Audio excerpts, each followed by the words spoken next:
Did you ever wonder whether chickens really need commercial feed? After all, chickens lived in the wild long before industrial farming existed, and they fed themselves just fine.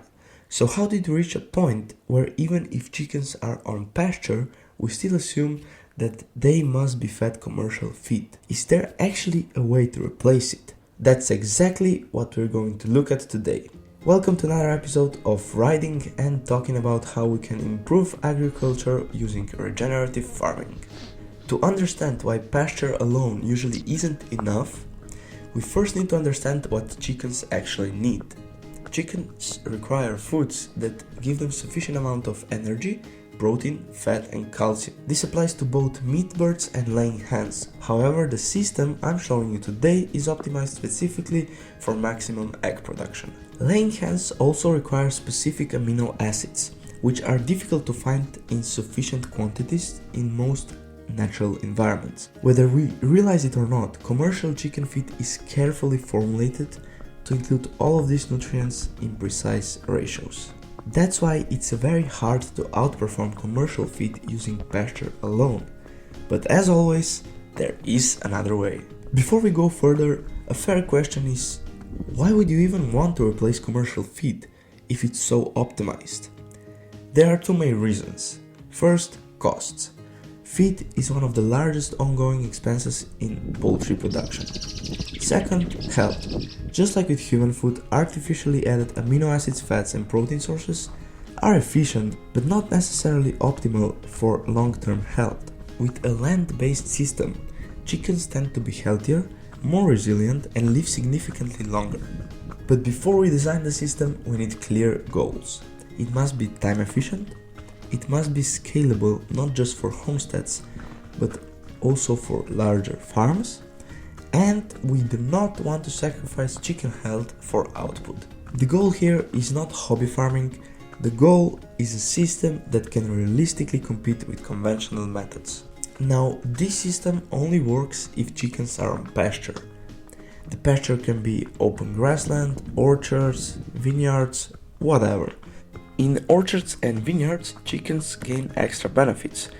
They eat fallen fruit that you don't pick up, they eat the pests so your trees stay healthier, and they fertilize the soil, so that's great. If you want to see how combining animals with orchards can increase profits by almost 50%, I've covered that in another video. Now let's look at how we actually replace commercial feed. Number 1. Energy. For energy, you can give them rye or wheat.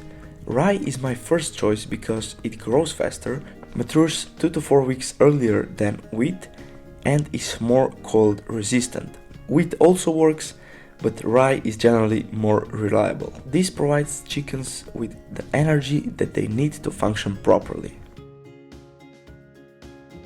Number 2. Protein. You can use clover, more hardy and better in shallow soils, or alfalfa gives you higher yield but requires deeper soils. They are interchangeable, choose one based on your climate and soil. This covers the majority of the protein requirement. Number 3. Amino acids and fat. Sunflowers are extremely important. Sunflower seeds provide fat, key amino acids and dense nutrition for the chickens. This is a critical component if you want to maintain high egg production. And number 4 is calcium. The only input you must buy. Calcium cannot be grown. To keep the system natural and effective, crushed seashells are ideal. They're inexpensive and essential for egg production and bone health. This is the only external input in the system. The bonus that makes it all work. Compost. This part is often overlooked, but it's crucial. Chickens need bugs, worms and something to scratch. Compost provides all of this. Place several wheelbarrow-sized compost piles around the pasture using kitchen scraps if you got enough, manure if you got cattle or horses, really any compostable organic material. This attracts insects and worms, dramatically boosting protein intake. There's also a hidden benefit. As chickens scratch the compost, they spread manure evenly across the land. Why use a manure spoiler when you have chickens?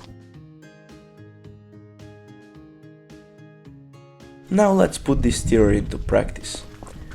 Let's assume we have 100 chickens on pasture. When it comes to feeding, you have two options. Option number one, daily feeding. You could feed them daily, giving them 6 kilograms of rye or wheat, 3 kilograms of alfalfa or clover, 2 to 3 sunflower heads, and seashells available at all times. This works, but it's time consuming. Option number two, the regenerative approach, the one that I recommend. Divide your land into 50 square meter paddocks. You should plant each paddock half with rye and half with alfalfa. This way, chickens will forage directly from the plant. You won't have to harvest it and then feed it to them, they will just consume it directly.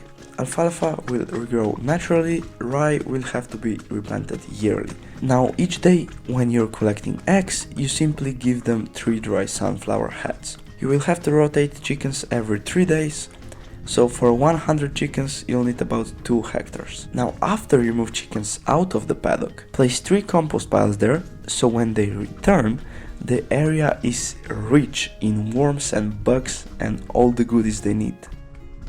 Now what about winter? There is one season when this system doesn't fully work.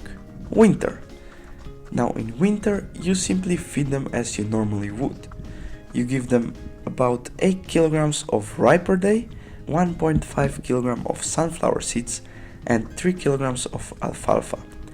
For the entire winter this equals approximately a ton of grain, 180 kilograms of sunflower seeds and 360 kilograms of alfalfa. Even then, this is far cheaper than commercial feed. Now, I know this system won't be for everyone, but it cuts feed costs dramatically, produces healthier chickens, extends lifespan by 2 to 3 years, requires very little extra work if chickens are already on pasture. So my recommendation is to implement it slowly. Start with compost piles, adding sunflower heads, and experimenting with rye and alfalfa in new pasture areas. Observe how your land responds and build from there. If you're interested in more farm systems just like this one, make sure to subscribe. In the next video, I'll be covering the most profitable farm design for 2026.